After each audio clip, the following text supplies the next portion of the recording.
Hey, is it better? Yeah, how is the sound now? Let's see how the other thing is. I don't know.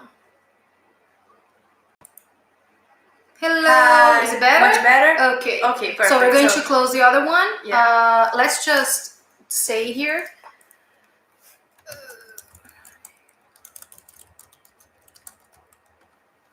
She's so hard. Yeah.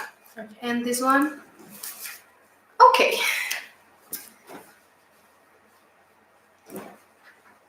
All right. Go back there, please. Put done. So it doesn't anything happen. Then we won't have access to the chat. It's okay. They will find us. Do you want to share that on Patreon as well? The link? Oh my God, so close that. Yes. So the sound is better. Okay. Perfect. Thank God. Okay. I think we need to share that on Patreon as well. So if anyone else gets here a little late, they don't miss it because they go to the wrong place. And we cannot see what you guys are talking about now because we are using the... Jesus, why so slow? Patreon sometimes is so slow. I don't know what happens with the website. Okay, here. Let me see.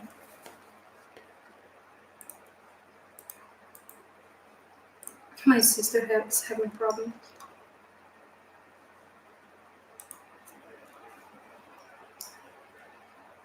Oh, we should have changed the Oh gosh. thumbnail.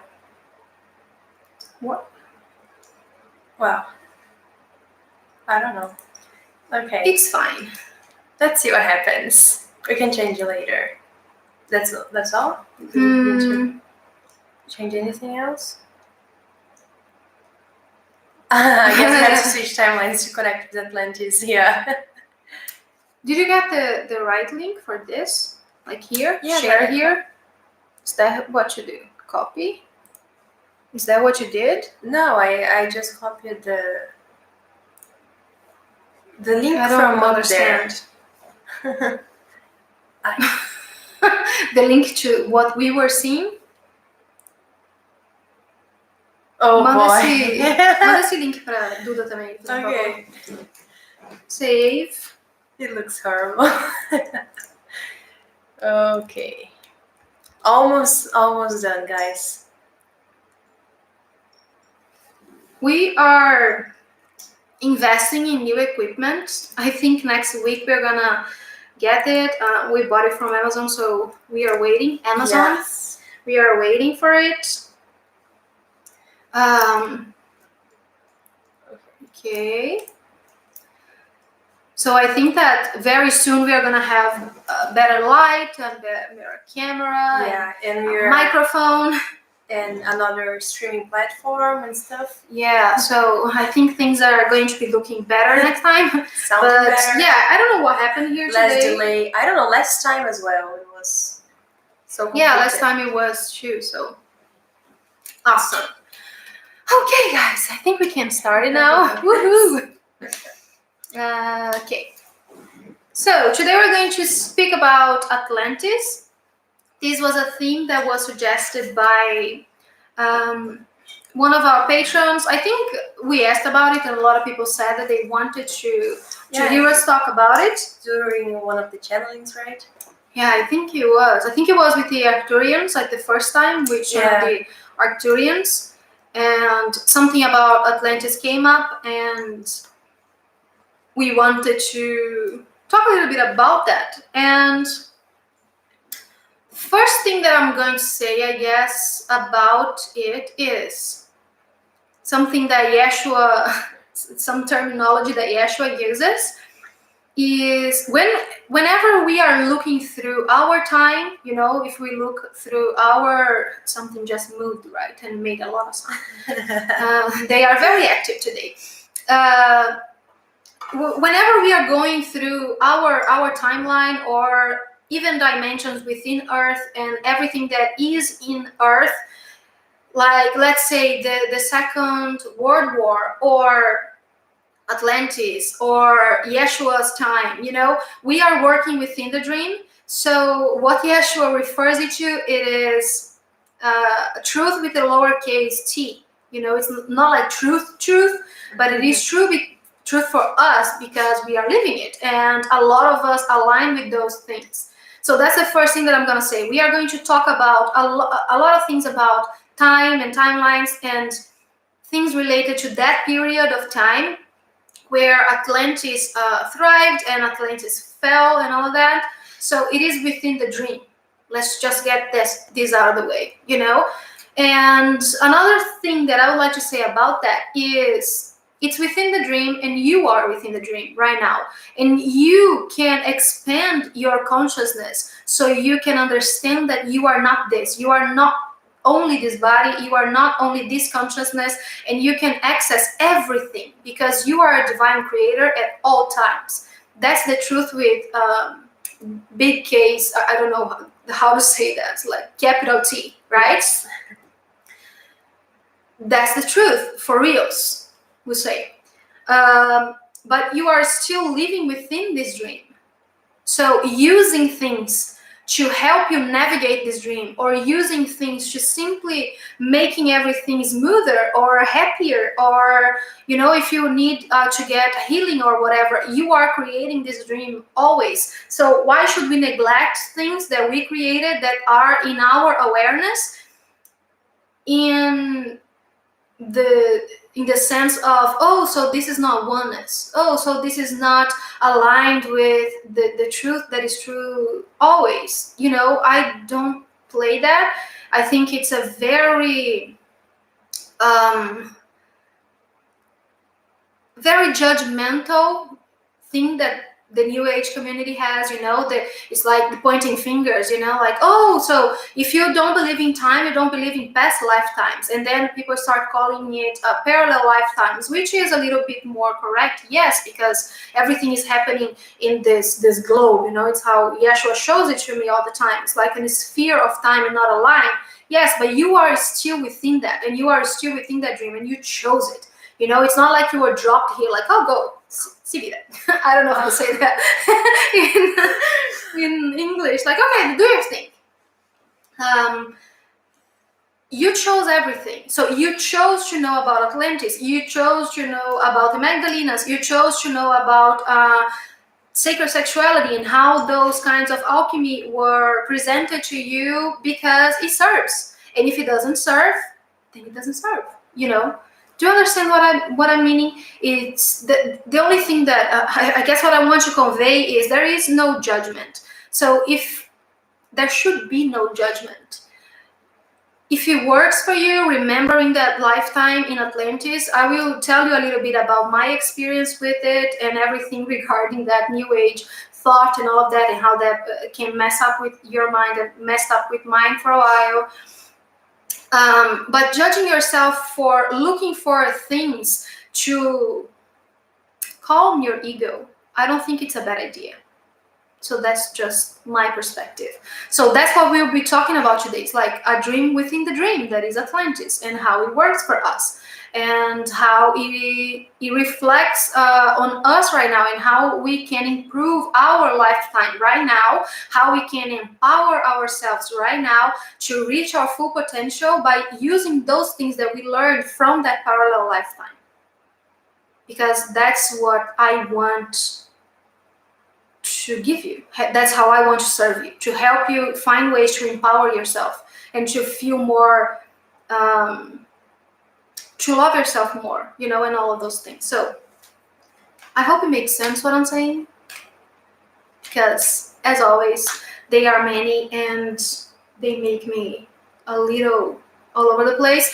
I have Yeshua representing the Atlanteans because he was there. He was a high priest there. Also, Mary Magdalene is here, Isis, mostly the beings that are my fractals and are my guides and all of that, because that's the ones that take me places. But I guess there's no one being that is from Atlantis that is different from those. I think that the biggest thing here is those parallels and how all of that reflects in our life today. Okay. Suna says, I'm getting that UK is a remaining part of Atlantis, and that's why Yeshua's family was so close to the UK. His grandmother Anna is of Atlantis. UK is somewhat a homeland for her and her family. Yeah, I see that too. I see Ireland mostly as a part of Atlantis. I think Anya asked that on Patreon, so Yeah. we're just answering. Yes, I see it as being a very big continent, not only like a small island. It's bigger than Ireland, let's say, or than the UK. I think it would be, compared in size, it would be around the same. I think it would be like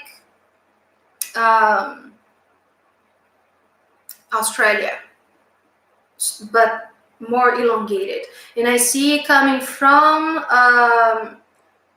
like the Bermudas, the Caribbean, all the way up to Ireland. And I feel like Ireland is still like a part. Ireland, Scotland, Wales, yes, it's still like a part of Atlantis, or just very connected with that energy. Because another thing that I would like to explain, because sometimes I don't make a lot of sense in the things that I'm trying to convey, is because I feel that I see into so many dimensions, and it's like they are all existing at the same time for me. So I can access those dimensions. So it's in some weird way, that continent is still there. We just cannot always see it because we cannot access those other dimensions. But the more open you are, the more you will see those other things. So I see so many things that sometimes I can't even explain myself very well. So if you are having any trouble with anything that I explain, please let me know. I will not take offense because Ludmila added something about that. If remembering our lifetime in Atlantis in order to feel more empowered, then why shouldn't we accept this dream with love and get closer to our truth with capital T? Yes, absolutely. And you said, Yeshua is saying that you said a very important word in that is accept. Sometimes all we need to do is accept and love it. And then all of the others technologies just show up, like compassion and forgiveness. Okay. So this is that too. Yeah. Awesome. That's super cool. So is Bimini, I don't know, wrote part of it.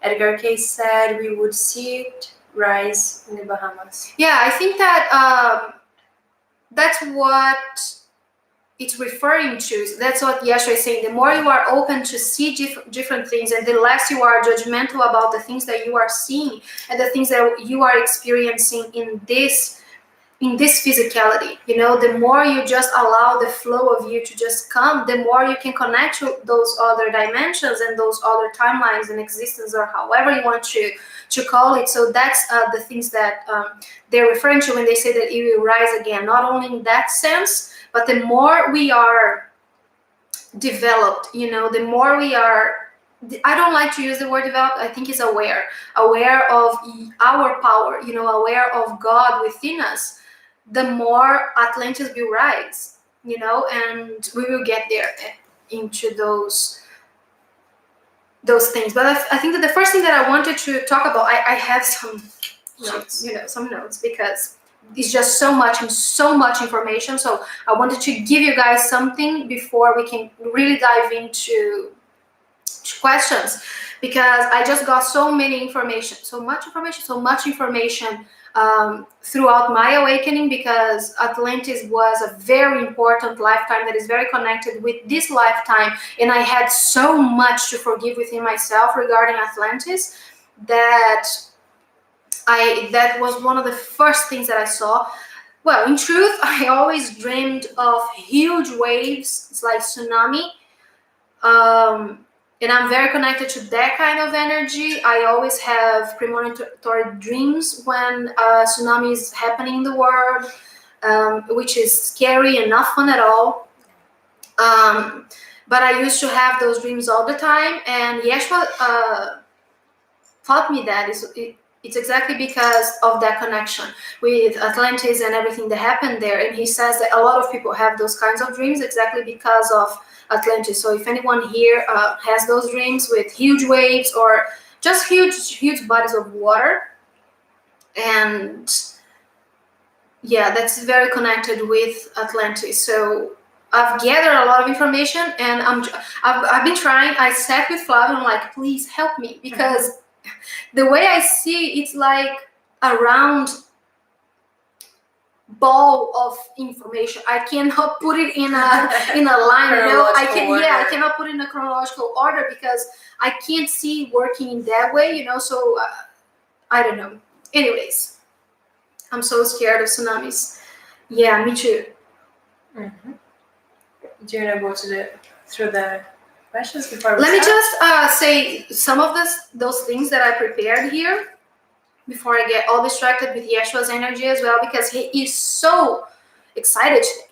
I think that it's been a while since we don't bring him for, I don't know, but Yeshua is walking all over.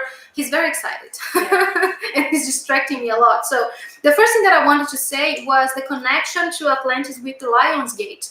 And I had not thought about it until like yesterday. And I'm like, oh, maybe that's why Spirit worked through us to do this now, because of the Lion's Gate.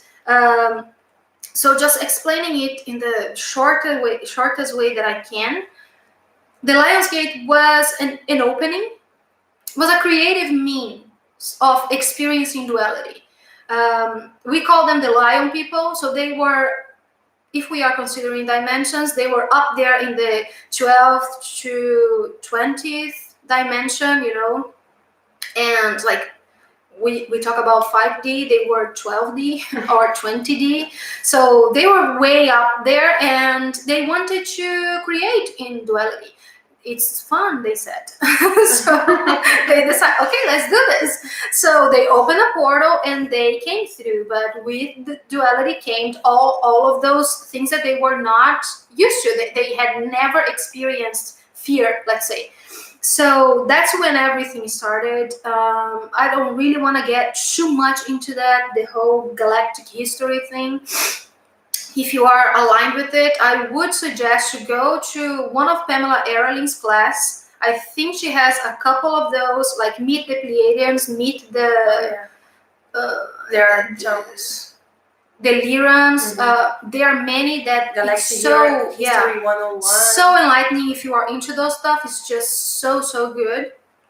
And after everything started and the Lion people started being just, I don't know, what's the word? They just died. They didn't even know how to fight back before, because they had no concept of it. So they just started migrating, just jumping from planet to planet, trying to make alive, and just growing into that pattern of fear. I think it's enough, right, to say that? Yes. Okay, so they, let's say that they went from, they were Arcturian, Lyran felines, lion people, or I don't know. Then they went to Pleiades and to Andromeda and to Sirius. So the way that I see it is like the Pleiadians came to Earth. They became Lemurians, and they came to Earth and they started working there in that territory of Lemuria. And Lemuria is the feminine link. It's like it represented the divine feminine. So the beginning of everything, they just came to Earth because they were seeking a place that was close to their home, in their hearts. And Earth looked like it, I guess. And beings from Sirius came to Atlantis. They were Atlantean and they came to Atlantis. So that's the beginning of the Atlantean race on Earth. But a lot of things happened, more beings that were not sentient and were people call them draconians, people call them reptilians. They came, they fought, they lost the Atlanteans and all those beings. And then we started a new wheel of karma, we say. And that's when we started incarnating in bodies that would be, I see them as being way more evolved than humans in that time.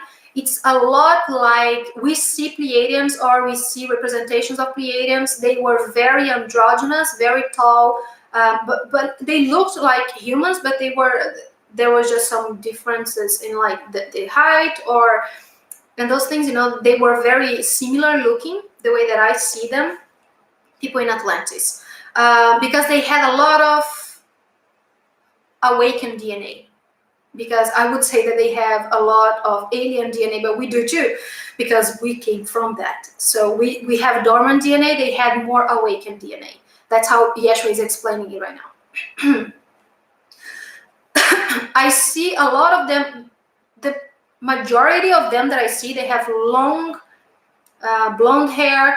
I used to wear, I saw myself in that lifetime, I was tall, very pale, bright blue eyes, or just very, very light eyes, like very long hair.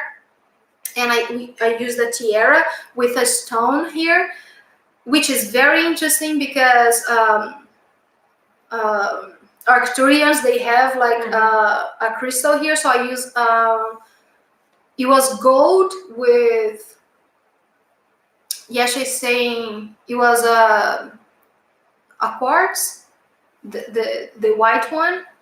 There's another name for it. It's like a white quartz and other things. And it helped connect, and it helped open the third eye and the crown chakra and all that.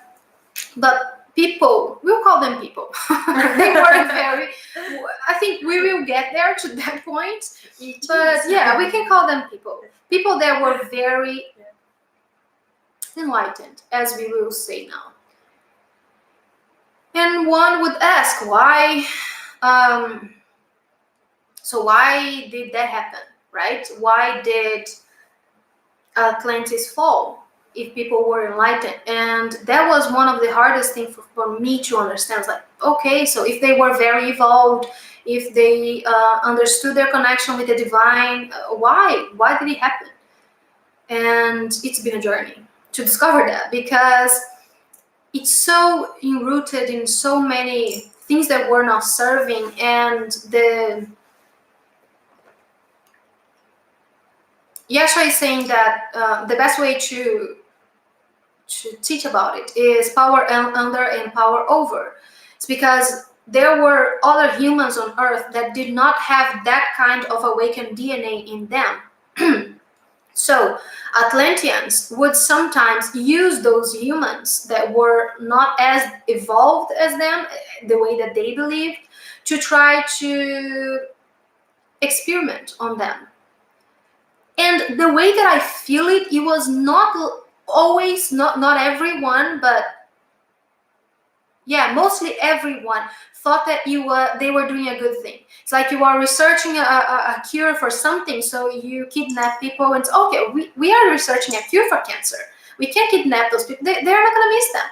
If you get a homeless person and you start, those ethical things, they kind of lost track of that. So they started like kidnapping those people, and we are going straight to conspiracy theory territory here. So sorry, guys. That's just how I've been taught these things. Yeah, sure. That's how he explained it to me.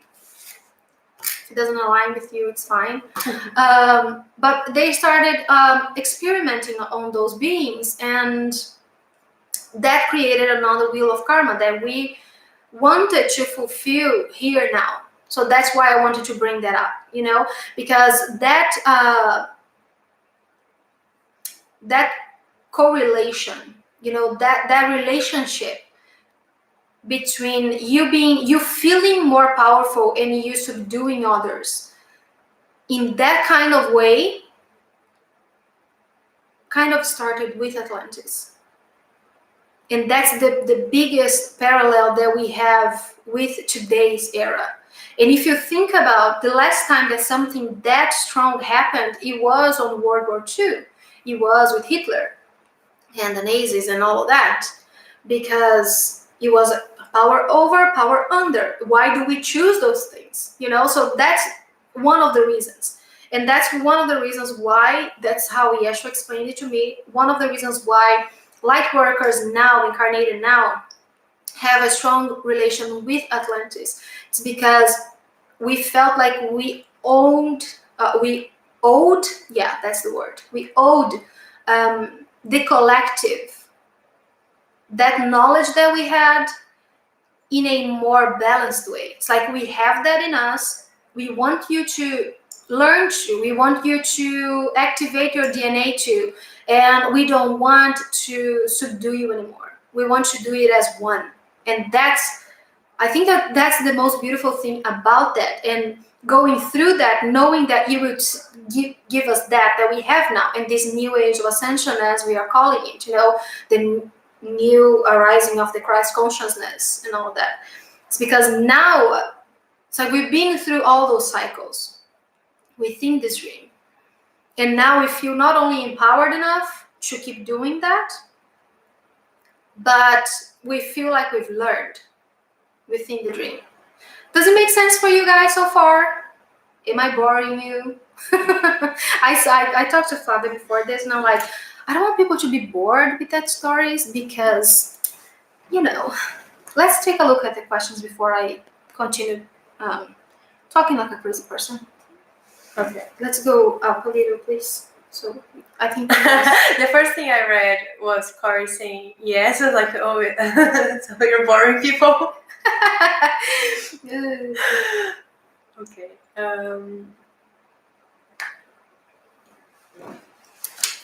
What was? Sorry, I would ask them if it's making sense for them, if it's resonating, and how it's sitting with you, and how is your experience with it. I would love to know before I tell mine. What was the role of Ireland? Because it did not sink like the rest of Atlantis. I feel it was really spiritual and had something to do with druids, picts, and fairies. Yeah, before you even finished, Yeshua was talking already, and he's saying that was one of the parts where there was balance, because the purpose, after all of that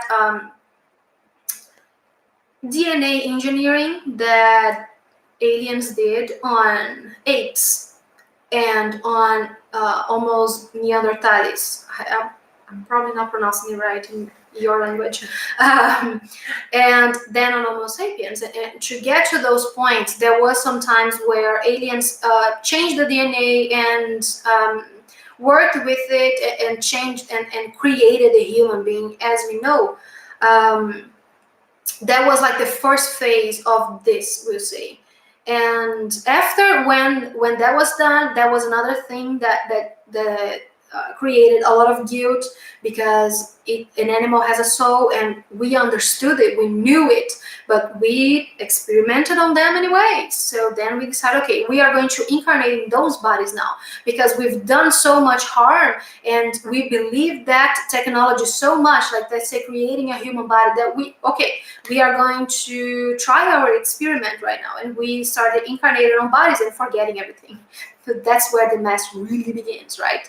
So the purpose of Lemuria and Atlantis in that scenario was balance. So one could balance the other on Earth, but both of them did not have balance within themselves, which is another beautiful parallel with us now. So if we are too feminine or too masculine and we don't have balance in us, we could let's say that Atlantis and Lemuria, they were twin flames. And they were supposed to co-create beautifully together. That's Yeshua talking, by the way. I'm translating what he's saying.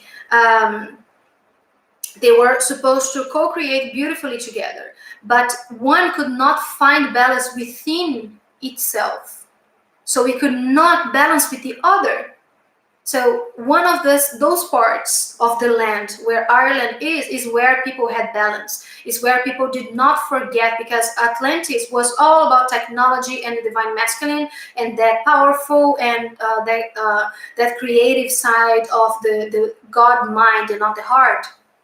So in those areas where the land still stands, it's because there was more balance. The beings that were working on that area, and the kind of alchemy that was being worked on that area was balanced. There was no weird experiments or or those things happening, if it makes sense.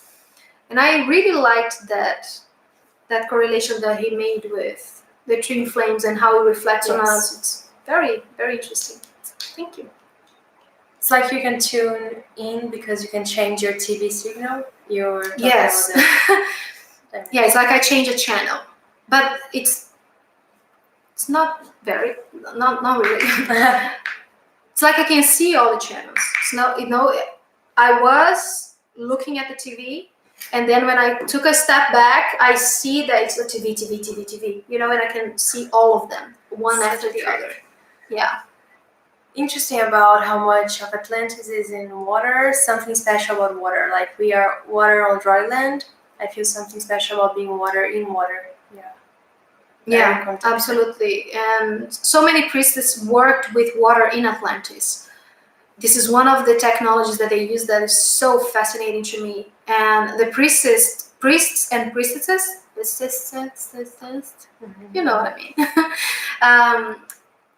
When they were very elemental. That's another thing that I see.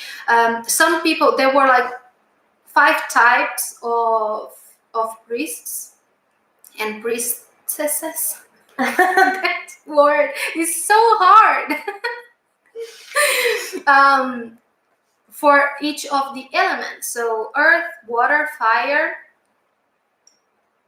air, and ether. Yeah. So the ones that worked with water, if they were stepping into the water, everyone that was in the water, they had a stronger communication. They could feel each other better. They could read each other's minds and put thoughts and they could speak with each other in their minds using water because they understood the molecules, and how water works with you in your body and how your body is made of water.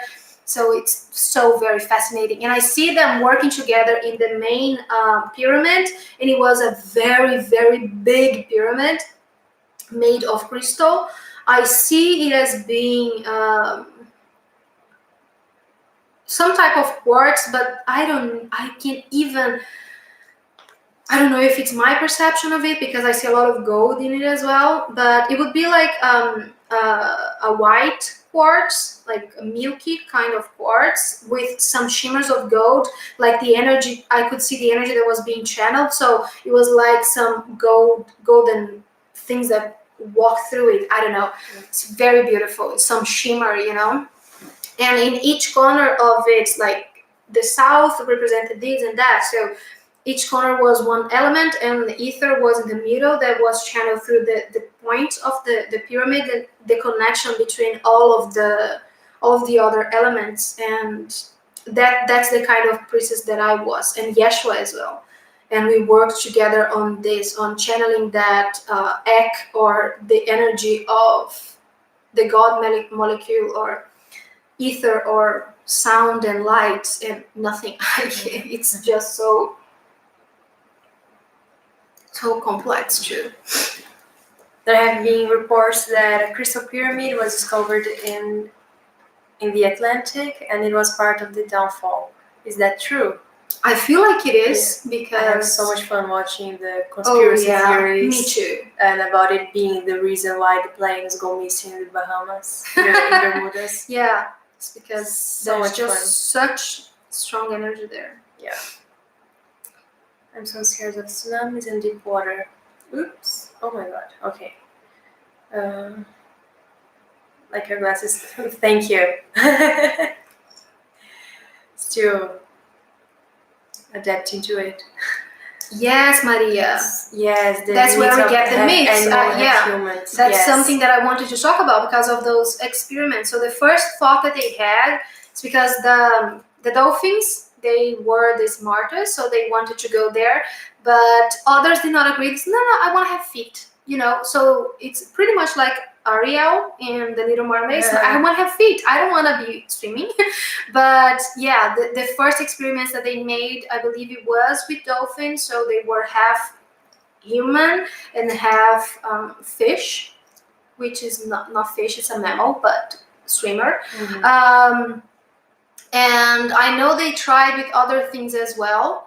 I recently had a visitation from one of my fractals that I was a friend of someone that experimented with wolves, and wolves were too aggressive. So when we mixed them with humans, the DNA would not combine well with the alien DNA that they wanted to incorporate, and the being would be extremely violent. Yes.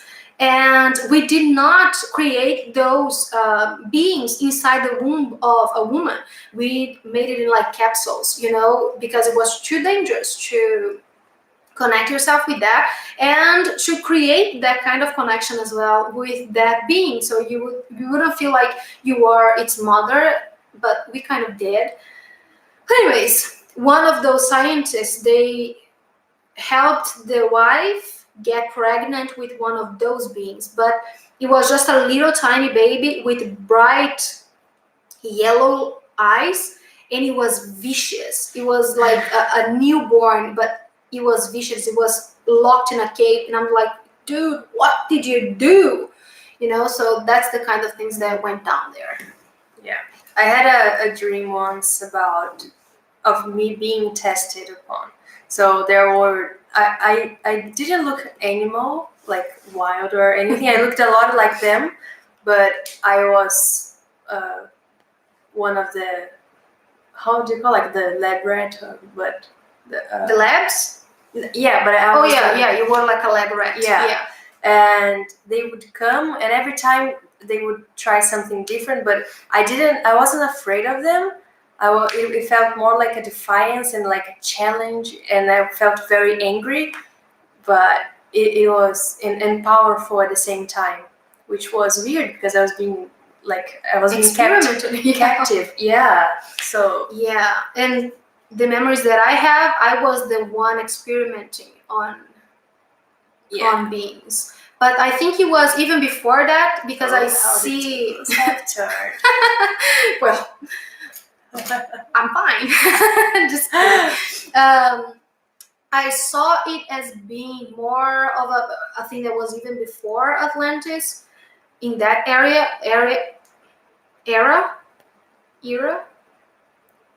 I'm having such a hard time today. And it was the weirdest thing that we would dismount the being. We could work, let's say, like let's say the eyes, and we would like take the eyes off, but in a way that we could put it back, and it wouldn't hurt, you wouldn't die. So we could work with the lungs, and we say, no, this is not working, and this vein is not doing well here, we need to change this and that, and we could change the structure of the molecules and the cells and everything, and we would put them in this white platter. I don't know, it's like a white bed, and we could see through the things, but the being would still be alive when we were doing that. So it's so creepy. I did that when I was connecting with Nin herself for some reason, and it's like the eyes, it would be like just an eye there, but it would be turning. It's alive. It would be it's looking. Like playing like and the heart parts of a robot. But and the heart would be beating, and everything was working, but we could just, it's like Tony Stark working with stuff. That's us, but it was like organs, and there was no blood and nothing that looked gross, let's say. But it's very, very creepy. So yeah. Very fascinating, not bored at all. Cool. What here? Love stories for myself in Lemuria and Atlantis with colorful crystal like toenails in long flowing white. Yellow gown, I shape-shifted to a golden crystal. Oh, that's cool. And gave out yellow and white light. Joy. Oh, amazing. Thank you for sharing that. That's beautiful. Yeah. Oh my god, I'm so lost. Makes a lot of sense. I feel like I get both perspectives of the polarity, the enlightened one and the one with the end. Justify the means. Yeah. Yes. That was stuff in that time. Were we all Atlanteans together?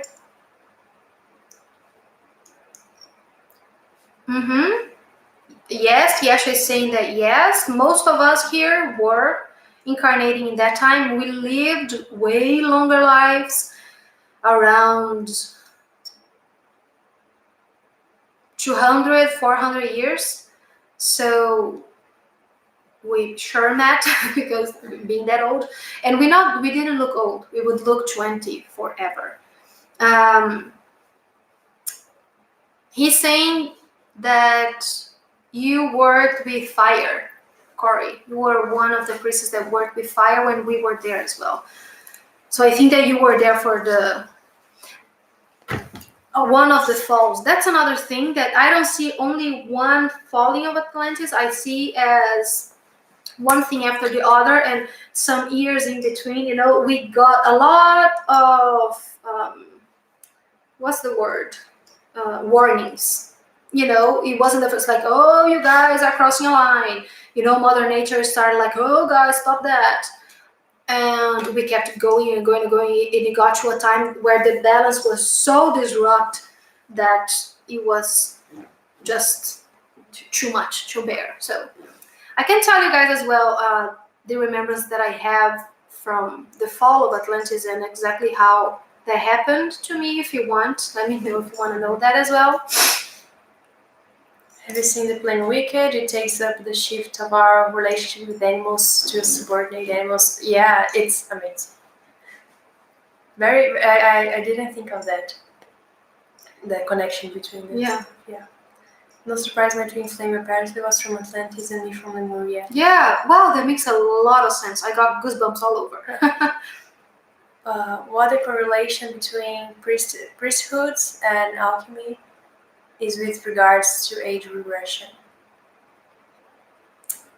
Yeah, they say that they practiced so many kinds of alchemy and things that we have been practicing from there after. Okay, I'll try to explain it better. What Yasha is doing today, it's like he gives me. It's like he's sending me a voicemail with 10 minutes, and I'm trying to, cut it down and and explain it to you. When Atlantis fell, not everyone died. Some people went to Egypt. Some people went to the UK. Some people, people moved around because not everyone died. So that kind of alchemy is a lot in other kinds of alchemy that has been practiced to do those kinds of things like age regression, sacred sexuality. I think Corey asked about that on Sacred sexuality, yes. On Patreon. And Yeshua said that yes, it's like it's so ancient. It comes even before Atlantis. So that's something that was practiced there as well. I feel that there is a collective fear of snakes. Does it come from Atlantis, and why do we have this collective fear? It comes from being disempowered by reptilian beings that looks like snake and that don't have feelings like snake. They are non-sentient. Snakes, bugs. It's very common. I am so afraid of butterflies. Are the cities of the New Earth being fashioned after the Atlantis technology? And are they already being restored or built now above us as cities but existing in 5D? Okay, are the cities of the New Earth being fashioned after the Atlantis technology? They're saying yes, but we are so behind. And are they already being resonated? Yes, every dimension, Yeshua is saying every dimension is always in existence. So everything is there. Everything you can imagine, it's because everything that you are aware is in your consciousness, so it's existing. So if that's something, a thought, anything, it's because it's there. So yes. I'm getting the reason why Atlantis sank into water was a balance to crazy energies of miscreation. The water priestess enacted love by pulling hot Atlantis into the water, like a womb birth. I don't see as the priestesses doing it. It was more of a Gaia thing, and also a collective understanding that it was enough, and if you think about how powerful you are and how you are God at all times and how you are God in Atlantis, that was something that was supposed to happen since the beginning, since the beginning of time, and even before that, because everything was supposed to happen so we could happen now, and everything that will happen from that, so all of those correlations are very important, and I think it has a beautiful flow of everything. So I don't see Atlantis as being a tragedy anymore, we'll say. It sounds like a very good fiction movie. You should write a book, right? Yeah, maybe. Sure, they would like to hear about your remembrance. I'll tell you guys. Yeah. Let's see. In the Paleos Midi-Pleiadians, there were 3 fallings of Atlantis. The last one was the one Plato wrote about. Yeah, I see at least 3 as well. Drink some water. Corey told you to drink some water. Thank you. Just checking. Okay, let's go through the questions from Patreon and then. Yeah, before I tell this story again. Yeah. Was Merlin in Atlantean? Yes. Yeshua just said yes. Very, very excited. Like, yay! Okay. The first one. Mary. Sorry. It's just it's connected. Einstein as well. Yeah. Okay. Well, I think we've answered that already. Mary was wondering if she had lived in Atlantis because she loves the technology so much. Yes. Yeshua is saying that everyone that feels connected is connected. Don't overthink it. So if you feel like you lived there, most likely you did. So it's a simple answer for everyone, he's saying. From Vince, what was the time period that Atlantis existed? Oh, it was so long. I cannot work with time very well, sorry.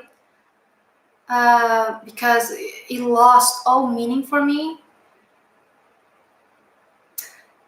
Yeshua is saying at least 100,000 years. It was in existence, since we started incarnating in human bodies, something along that line. And yeah, Yeshua is saying it's enough. Stop trying to stop fighting with your ego. What planets did the Atlanteans come from? Oh, we answered that. Was Sirius, I see, the Sirius and Pleiades and Andromeda. Which race brought the pyramid technology to Atlantis? To Atlantis? I think it was something that they learned from Arcturians. That's what Yeshua is saying. Arcturians in the sense of the Arcturians that lived in Arcturus. Not the one that's staying. But that as well. You're confusing me. Me? No, Yeshua. Sorry. What was Yeshua's main role in Atlantis? He's saying he worked with with the energy of the ether, primordially, and most importantly with sound, such as any, he's saying. He's pointing everyone out. He's saying that you worked with water, Flavia. He's showing Duda as well, working with earth and animals. And Vince, because that's the next question. Vince with ether as well. He's showing Eva working with ether, he's saying, and air. It's like you started working with air and then you moved to ether. because ether, he's saying that he was connecting all of the dots and all of the points and bringing all of the four elements together and then working with them as one and working with that energy from the divine. Suna is showing up too. He's saying that he's showing me Lemuria probably more than Atlantis, but Atlantis as well. It's like you worked with people and you worked with children. He's pointing fingers for everyone. It's like, oh, you want to know what I did? Let's talk about what you did. Is there anyone else? I got lost in the number of people. Yeah, he's saying, he's just mentioning people, Julie, the both Marias that we have here. Yes. My other sister, Bruna.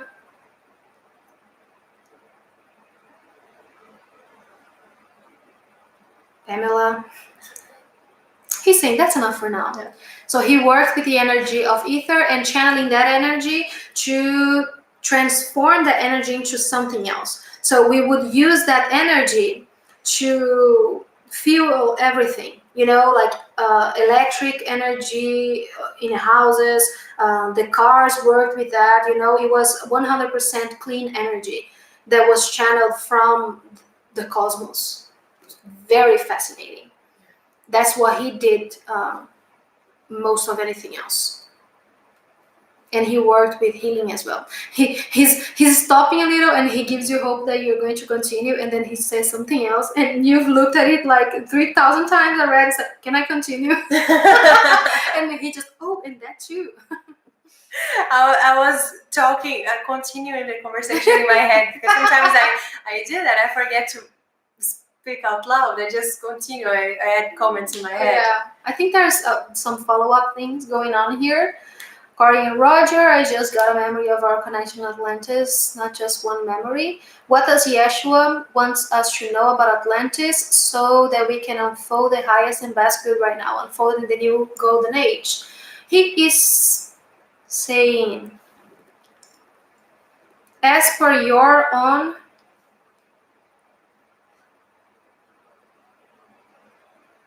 I'm trying to find the word.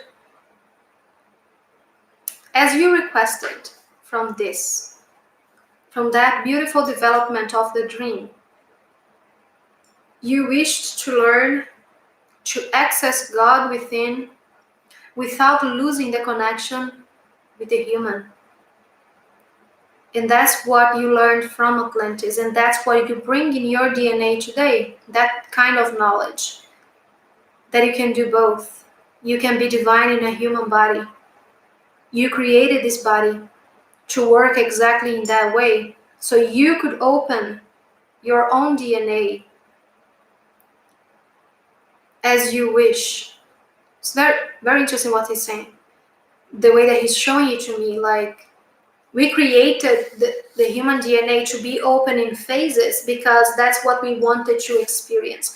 So it's like we've been trying to rush things. Oh my God, I want to get all these activations and but that's not the thing. That we wanted to go through each thing in its own time to enjoy the human body and to fully appreciate our own creation. That's what he wants us to know and to follow today, is what he's saying, is connecting with the human part of you and seeing how beautiful it is, seeing how complex it is, and seeing how developed it already is, and working through those developments and working through those activations with joy, because everything is happening on its own time, because you are God creating your reality. So this dream was always supposed to be beautiful, fun, and joyful, and graceful. So work with that, instead of always looking to the next thing. That's what you did in Atlantis, and that's what you wished to not do this time. And that's why we come and we give you those messages, instead of looking for tomorrow and looking for more improvement. And he's referring it to the same mentality that we have, that we always want to buy more, we always want to have more. that consumism, you know. He's saying, work with what you have today and appreciate what you have today. And not only that, have gratitude for everything that you have put yourself through, because that's your destiny. That's, you call it destiny. Yes, it's premeditated by you. You are the God of your reality. So enjoy those little times. That's what you think that you did wrong in Atlantis, more than anything else, more than feeling guilty about everything that went wrong. The thing that you wanted the most to experience now, after having that kind of experience, was just ease and flow. It's a very good message. Thank you.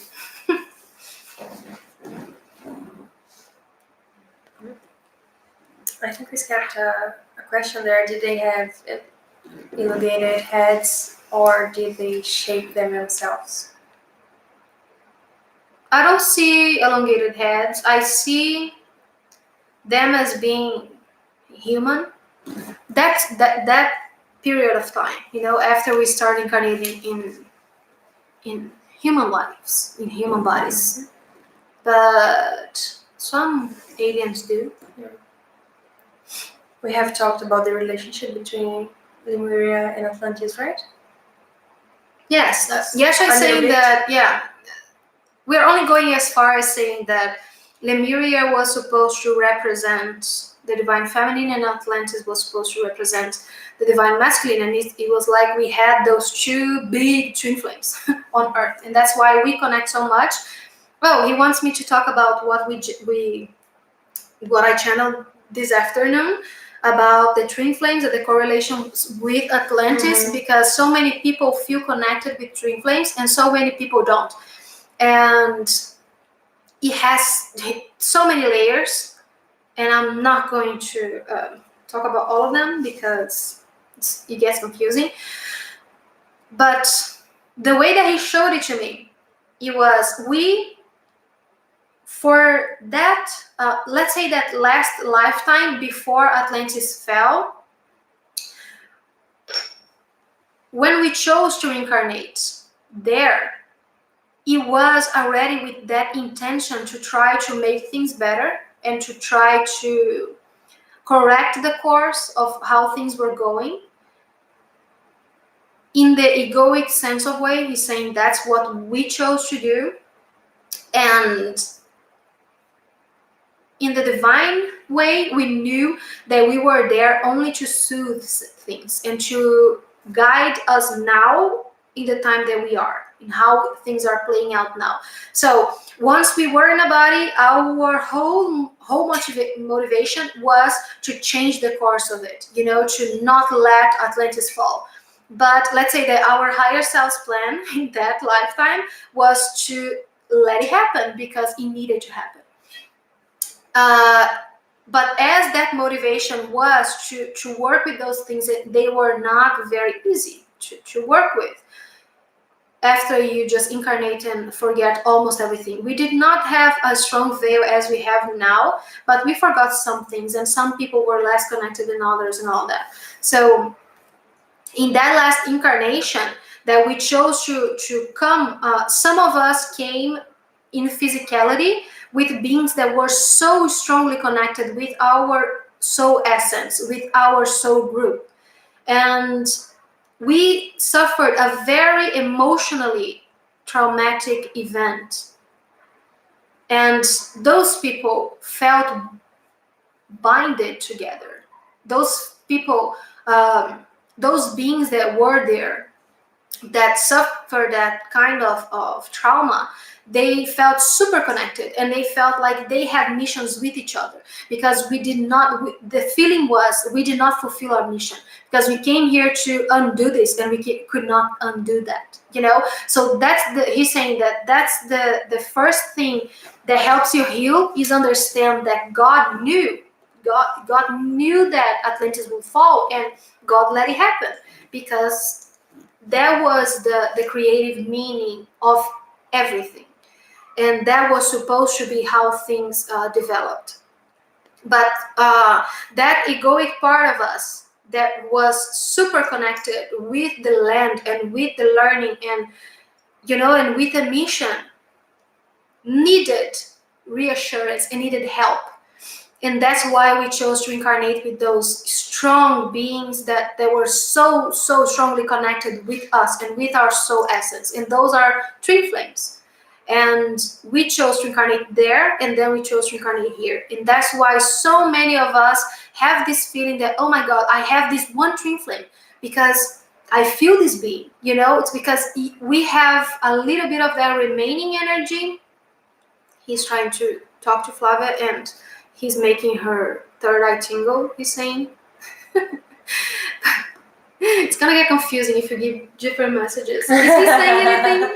No, my head is very fuzzy at the moment. I thought he was saying something that he wanted to say. Don't put me on the spot like that. Sorry. And that's why we have this strong connection with twin flames, because we were there, and from all the karmic things that we chose to experience and all of that, it's very connected with that kind of energy that we experienced there. And we felt like we did not fulfill our mission there. So the egoic part of us, the human part of us, wants to come here now and to fulfill that mission, And he's saying that that's why most of the times people experience hurtful connections with twin flames.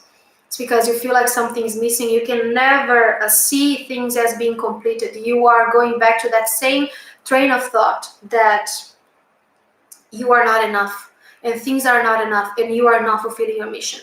And he's saying that's not your purpose now. Your purpose now is surrender, most of all, and acceptance and flow. That's what leads you to grace, and that's what leads you to what you call enlightenment, is what he's saying. I guess he really wanted to bring that message forward because so many people feel those kind of connections, and it's not always easy to connect with twin flames.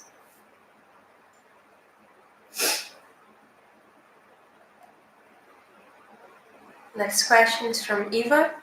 How could we integrate wisdom and mastery or skills of our Atlantean incarnation into ourselves now? He is saying that allowing just the flow of you, because that's what you are.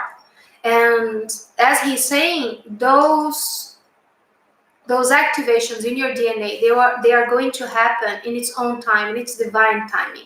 So just enjoy the present day, what you have right now, and work with what you have right now. So if you have a strong gift, let's say, of clairvoyance or clairaudience or clairsentience, work exactly with that one thing first, and just enjoy everything that you do and rejoice in every opening of the DNA, is what he's also saying. It's like, whenever you have one of those activations, just be happy with it. Just do everything that you can do with it and enjoy it, even if he's saying that, because I go through so many activations and sometimes I feel just tired and I'm like, oh my God, I just want to sleep.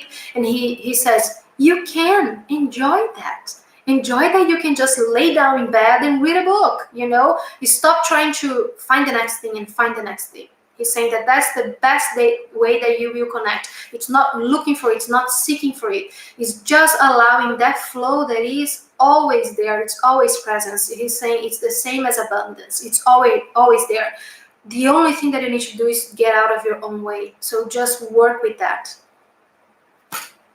what you have right now, and enjoy the moment. He really wants to speak to Flavia, and she's saying, I was requested a few days ago from Eva by Archangel Metatron to learn Atlantean and Lemurian healing. He mentioned familiarities classes, but could Yeshua tell me more how to perform Atlantean healing and what is the base of it?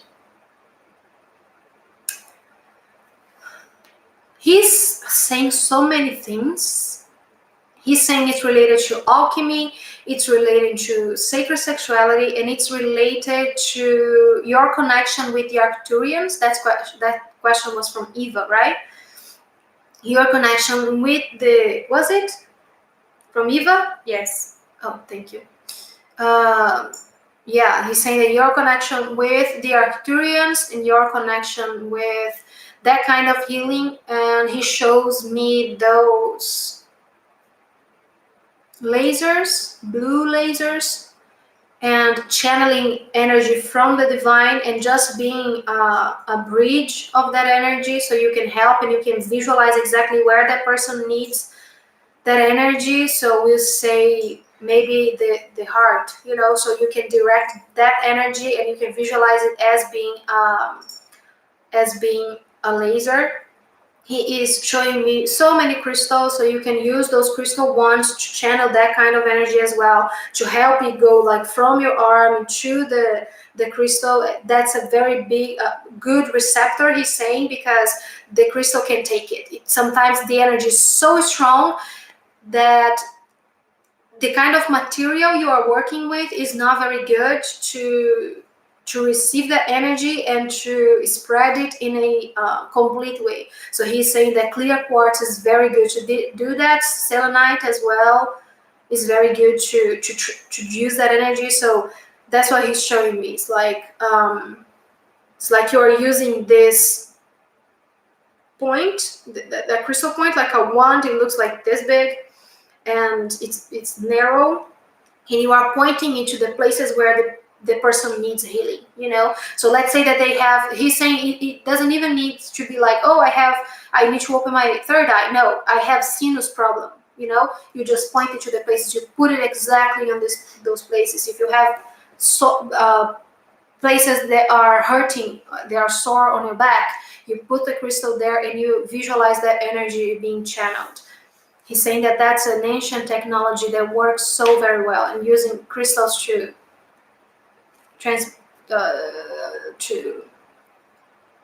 God, saw him so, he's sitting so close to you right now. There's a new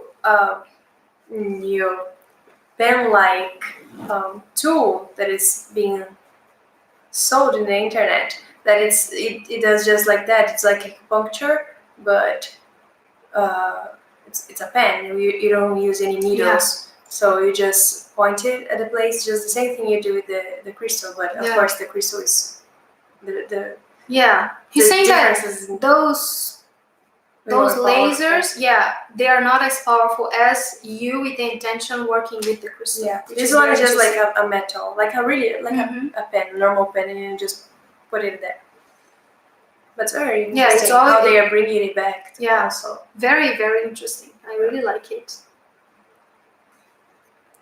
Are there ruins of Atlantis somewhere on Earth now? If yes, where, and will they be discovered in the near future? So I think, I should tell the story now, how I see what happened and why we haven't found. They say that yes, they are on Earth. They are under the sea in many places. Let's wait for James Cameron to create another material. So we can find it. I saw that in a meditation. Yeshua showed it to me. It was almost 2 years ago now. And it was just mind-blowing for me, seeing the fall of Atlantis and how I participated. So the first thing that I saw, I was very connected in that lifetime. Yeshua was not there incarnated in a body. And as time progressed, we lost more and more our connection with our higher self, but still I was a very witchy person, and I was very connected with the elements. So I could sense when it would rain. I would know when things would happen in the environment and all of that. And I had a really strong connection with Yeshua. He was playing a role of my guard, my guardian angel or my guide in that lifetime as well. So I had this strong connection with him and I could hear him. Of course, he was not called Yeshua yet because he had not lived that lifetime in a linear perspective. But he's been there, and I recognize him and that voice as being exactly the same being that's working with me now. And I saw something happening, and I could tell people beforehand, like months ahead. So the first thing that I saw, it took a few days, maybe a few years, because the conception of time, as I said, is all messed up. I think that maybe it could have been a few years. So the first thing that I saw was I was with someone that he was maybe a boyfriend or something in that kind of area. Maybe we were not together yet, because I was messing with him and he was sitting in this, he was like a scientist and a pilot, and I saw him sitting in a chair, and the chair had no legs, and he was just floating, and everything worked like that. Like the tables were just floating, and we had spaceships instead of cars, and like the cars float, and we could fly in them. So I don't think they were cars, but that's how people went to one place to another. And as I said, it was a very big continent. And I think that now that I'm thinking about it, and I'm bringing those memories back, I think it was on that area of the UK, or closer to the other side, but around there in the north of Atlantis. And I sensed something happening, but I could not really tune in exactly what it was, but I knew that something was wrong. And I got that message, like from the sea and from Mother Earth and everything, that something was going to happen. So that was the first one. Even in the last fall of Atlantis, it wasn't just a one-day event. It kept happening, to the point where everything started just crashing, So the first thing that happened was this wave, and it took a little bit. It was like a tsunami, but it wasn't so aggressive. So I could warn people, and the memory that I have was that I got into these boyfriends. The people that were there is so funny. I got into this boyfriend's spaceship or car, I don't know, and we left that area. We helped evacuating people, because we were not as connected as we used to be, but we were way more connected with our higher self, I say, than we are right now. So people trust me, like, oh guys, well, I think that when you predict rain for years, they will, okay, that witch knows what she's talking about. So I was like, guys, something's gonna happen, we need to move. And we just migrated for another place in Atlantis. So we helped people get out, and then we got into this spaceship. I have it written somewhere, because there's some people in this spaceship that is just so interesting to me. I think it was me, it was my two other sisters, Eduarda and Bruna. You were not there. No. Jim Carrey was there, and Daniel Radcliffe was there, and some other people as well that I cannot remember now, but a lot of people that I feel like maybe I know now, and I haven't known when I had that remembrance. But then we moved, and then the dream changed, and I think it was around like 2 years later. As I said, we got many warnings, like, shit is going down, guys, you need to move, you need to stop. And we didn't. And because in that other memory, people were trying to evacuate the whole continent, the whole island, and the way that I see it is, I was married to that boyfriend at the time, and I was still super connected with the environment and all of that. So I told people, okay, it's bad, and we need to move, and we need to take those people out of here. So I saw like people were evacuating, and they were getting into those. It wasn't a boat, and it wasn't a spaceship. It was like something in between, but it was supposed to travel on the sea, we say, to navigate on the sea. And people were going to that thing, like that big thing. And the cities were so beautiful, because it was like a balance of technology and nature. So I see a lot of trees and a lot of green, but I also see the beautiful pyramids made of crystals, and the big buildings and cars floating, and like everything was clean, and the biggest thing is we were so prepotent, is that the word? We were so arrogant because we were like the collective of the Atlanteans. I mean, we were like, oh, we are so smart, we are so evolved, this is not going to happen to us. So people were evacuating, but they were so calm. People were so okay. And I have a vivid memory of me helping a baby in a little chair, and I was helping them. It's like we were descending some stairs, and there was a lot of people going to that ship, boat, I don't know, and I was helping, like getting the baby and giving it to someone else. And exactly in that moment when I saw the baby, I looked in its eyes, and I heard Yeshua in my mind. He said, "It's pointless. It's done. It's like it's over. It's going to crash, and everyone's going to die." That was a feeling, you know. Of course, he said that in a loving way, as Yeshua does. But and I didn't panic. And I couldn't tell people. I couldn't start screaming like, "Guys, we're gonna die!" You know, like what good would that be? And I was super connected with my husband, and he was sitting in one of the tables. That's for the kind of mood. Like people were okay, you know, like sitting in tables, waiting and helping, and everyone was walking in lines and laughing and smiling and evacuating in a very calm pace, you know. And everyone was so certain that nothing bad was gonna happen. I'm sure that some people, Ellen DeGeneres, yes, she's one of those. She's on my list as well. Yeah, so there was that sense of everyone just being so safe of themselves, so, you know, so secure, because that wouldn't happen. And I remember seeing my husband, and he sensed me, like he felt me coming, and he looked at me, and then he just looked at me, and I knew that he knew.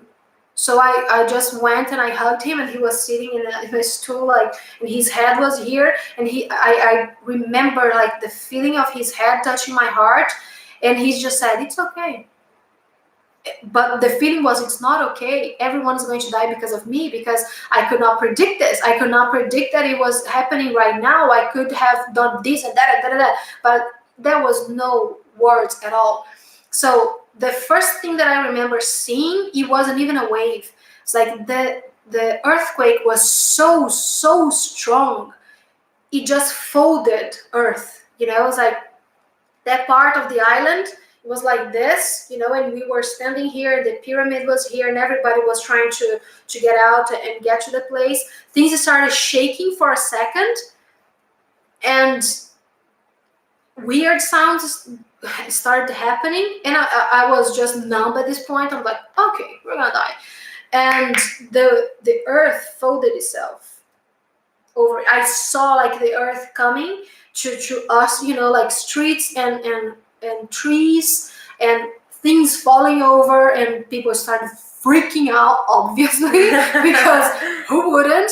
It was just catastrophic. It was like, it was literally, we were being swallowed by earth in that second. You know, there was no time to try to fly or to, you know, people that got off the island before, because it was like it wasn't everything at the same time. You know, the people started evacuating with time, and some of those people, as I said, went to Egypt, they went to other places, but us, with the majority of people, it was just out of nowhere. And so it was every element.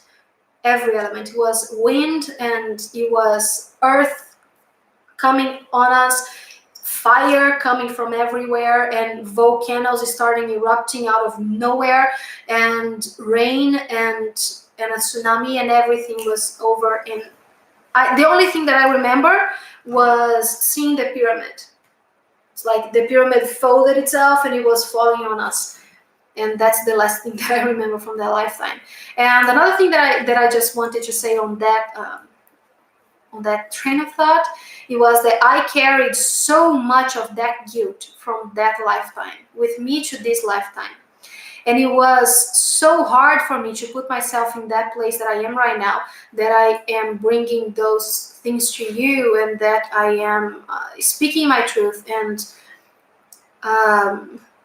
being someone that others could see that they're different, that I'm weird, and that I have those weird connections that not everyone has, and I see things that other people don't, everything. It was so difficult for me to accept that I had this in this lifetime as well, and that I was so connected with the elements, and that I could do those things that I did there because I thought that I was responsible. It's like I should have saved those people. I should have done something different. I should, and I was consumed by that guilt. And I had, when I remember that, I got severe depression and anxiety, and my whole body started working against me and trying to kill me. And I was sick for so long because I not only was feeling super guilty about all of that and all of those people that ended up dying and everything that happened after, and it's like everything that happened there, and the way that it ruined everything, and I felt so responsible for all of that, and I had compressed it all so much and hidden it inside of me, that I needed help to get it out. I needed help to go back to there and see it through a loving perspective, and see it through the eyes of God, and see like, okay, that was supposed to happen because we wanted to learn in that way. And accepting that, oh God, it's so hard. You see all of those people, like that baby died, that baby that I had just held and put in someone else's arm, there was no chance that he survived, So I carried that to this lifetime now, and after everything, and after I forgave myself, and after I did a Beyond Quantum Healing session with a friend of mine, she's amazing, and I remember that, and they took me to it, and I had severe things on my chest, and things that were just compressing me from that guilt. And after I worked with all of that, and I could really open myself up to do this kind of work again, let's say, I asked Yeshua, why was that important for me to know, if we are always one, and if we are always God, why was it important for me to go there, to see that, why couldn't I just get away and get rid of it? And he said that I needed that remembrance to connect to this part of me within me right now, so I could connect with you, and so I could be here right now telling you that if you have any of those feelings, you can work through them. You can just forgive yourself, you can accept, you can allow. And if it worked for me, guys, I was one of the most resistant people that I've ever known, ever, to all of this. You can do it too. So he said, you chose to remember that, you chose to go through that so you could help others, because you are not the only one that might be feeling this way.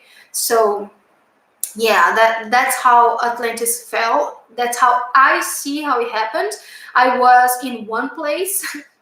There were so many other things happening in other places, because as I said, it wasn't just a small island, it was a whole continent. Can you imagine a whole continent falling? So that's how I see things, and maybe you don't see it exactly the same way. If you remember that, Yeshua is saying it's because of that. It's because there were so many other places where things were happening as well. Okay.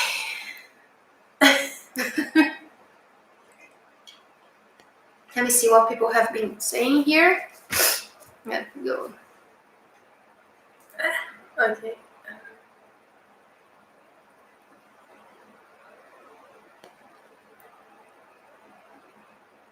Let me, I'll answer the question later.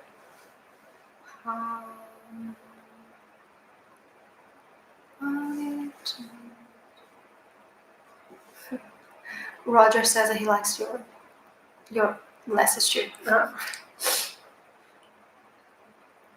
Oh, does the myth from the flying carpet come from Atlantis too? Maybe. True. Yeah. I'm trying to remember this moment.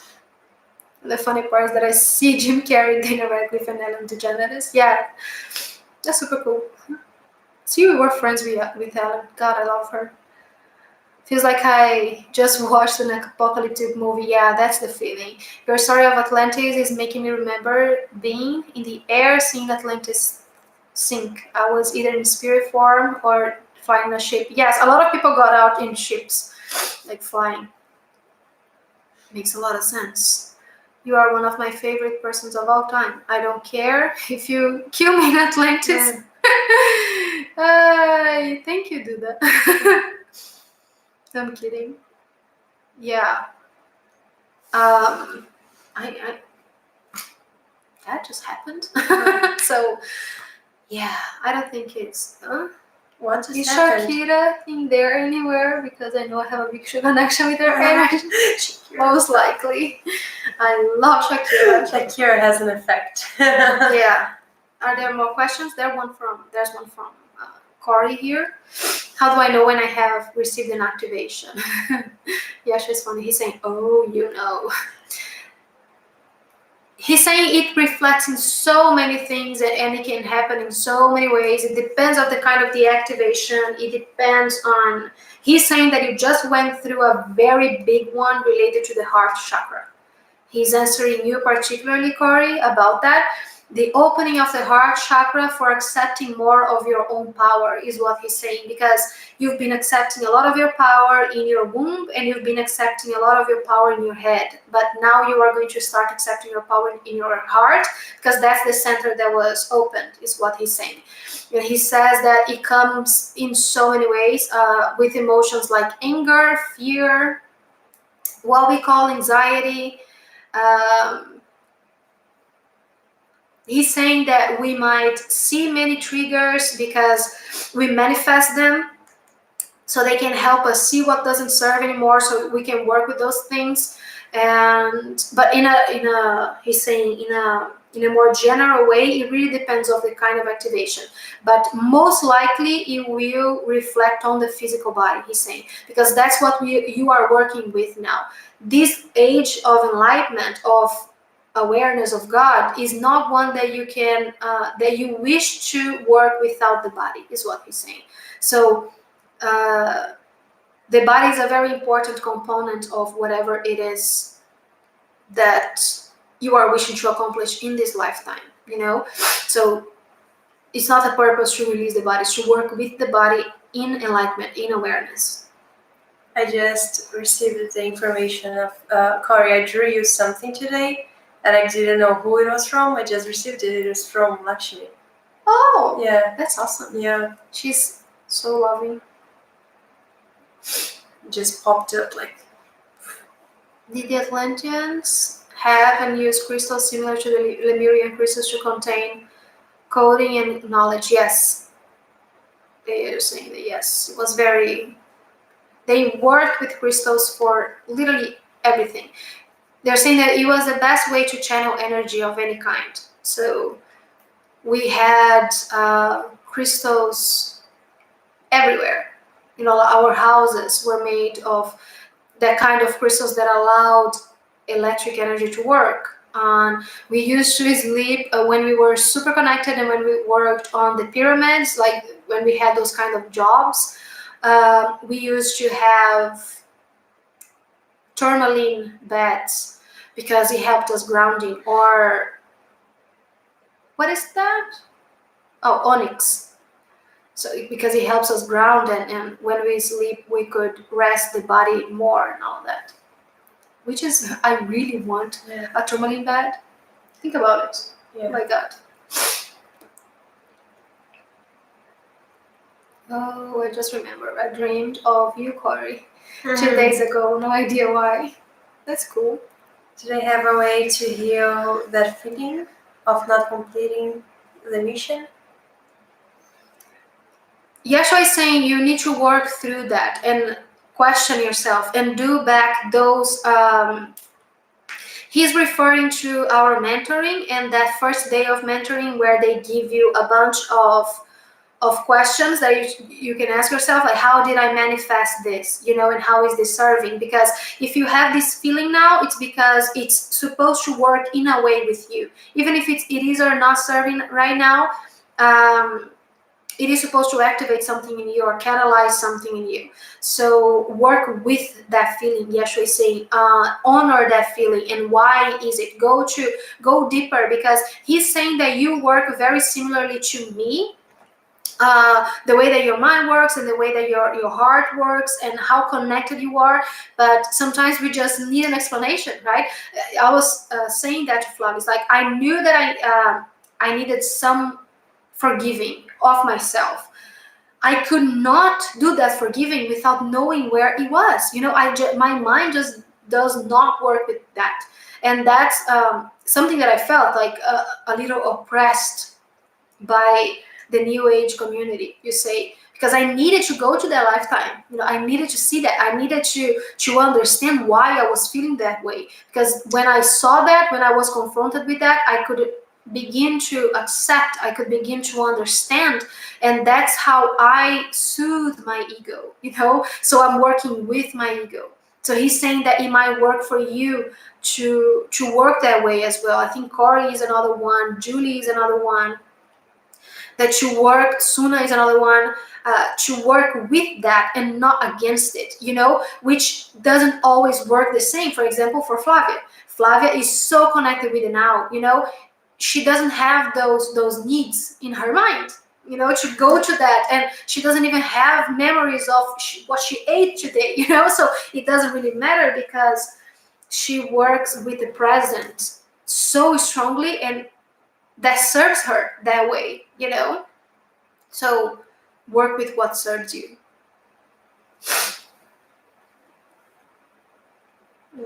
Next question, or Let's see. I have a lot of triggers with fear lately, trying to work through it. Yeah, Yeshua is saying that look for what is calling for love, is what he's saying. Regarding your fear, look for what is calling for love, and try to just be present with it and accept it. And then when you're ready, try to give it love. That's the best way to work with that technology, he's saying. I love how we are super connected as well. I will understand why I feel always responsible for everyone around me. Yes, that was something else that I also always felt with my friends. If we would, that's been my life all the time. If we would go out, I would always be the one that is responsible for everyone and not let everyone get hurt, even in those little things. And I always felt responsible for everyone, for my sisters, for my parents, so it's not very loving to be in that constant state of being ready for the worst. That's how I felt. It's like at any time, earth can just fall over my head again, and people will blame me. literally. Yeah. But it's super workable. And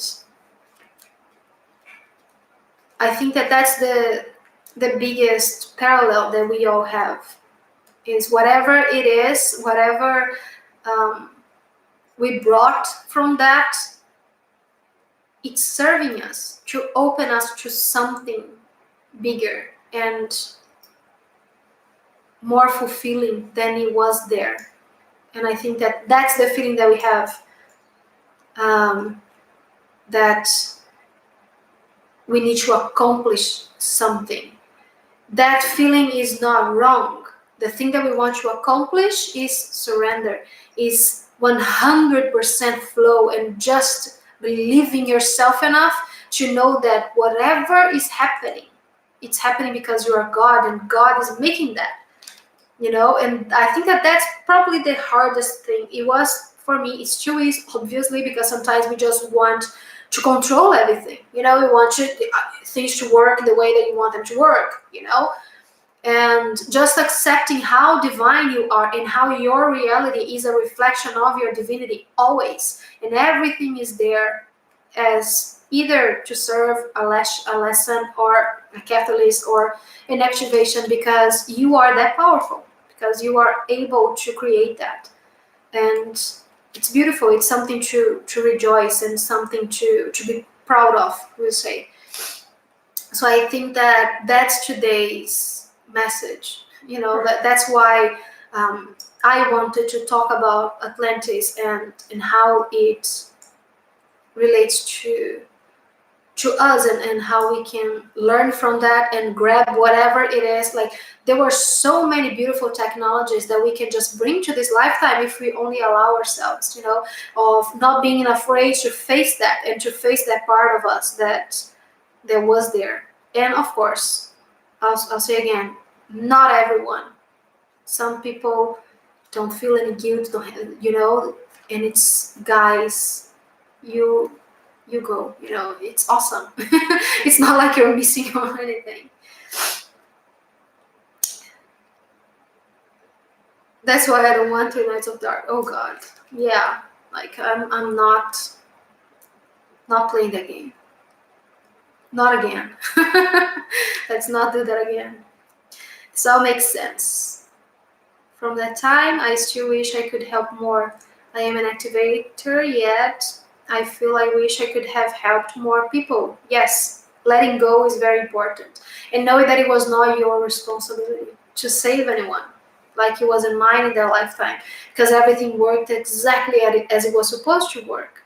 So we could be here now and we could experience all of those things, Sometimes finding meaning helps us finding acceptance and going up the scale. That's what Yasha is saying, like finding that meaning, and okay, that's why it happened, good. So now you calm your ego, so now you can work on raising that frequency of giving that something a meaning, giving that a why, and then you can, okay, so acceptance, you can work through compassion, and you can work to grace, and you can work your way to love, so sometimes that's how the scale works for us, and to just accept that nature of you, and everything regarding that emotion.